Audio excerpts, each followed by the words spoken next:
তাই তো আমরা মানে আমার সাথে আমি না ভীষণ ইমোশনাল হয়ে গেছি অনেকদিন পরে তোমাকে দেখছি তো একলা তোমার সামনে অ্যাওয়ার্ড পাচ্ছি।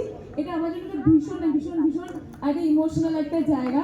তো প্রথমেই বলবো থ্যাংক ইউ স্টারলাইট অনন্য সম্মান আমাকে এইটা ভাবার জন্য যে আমি পেতে পারি অ্যাওয়ার্ড। এত বছর ধরে টেলিভিশন করেছি আমি, আর মন দিয়ে শুধু টেলিভিশনটাই করেছি। অনেকে অনেক কিছু বলেছে আমাকে যে ও কেন টেলিভিশন করছিস, ছেড়ে দে, সিনেমা কর, এটা কর ওটা কর। কিন্তু আমার মনে হয় যে আমার জন্য অ্যাক্টিংটাই important, being an actor is important. সেটা টেলিভিশন হোক, ওটিটি হোক, সিনেমা হোক, মিউজিক ভিডিও হোক, অ্যাড হোক, যে কোনো প্ল্যাটফর্মে। তো যেটা করেছি সেটাই খুব মন দিয়ে করেছি, চেষ্টা করেছি। আর যারা যারা সিনিয়র ছিলেন সমাধির মতন, যারা যারা সিনিয়র আমার সাথে কাজ করেন, তাদের থেকে শুধুই শিখেছি।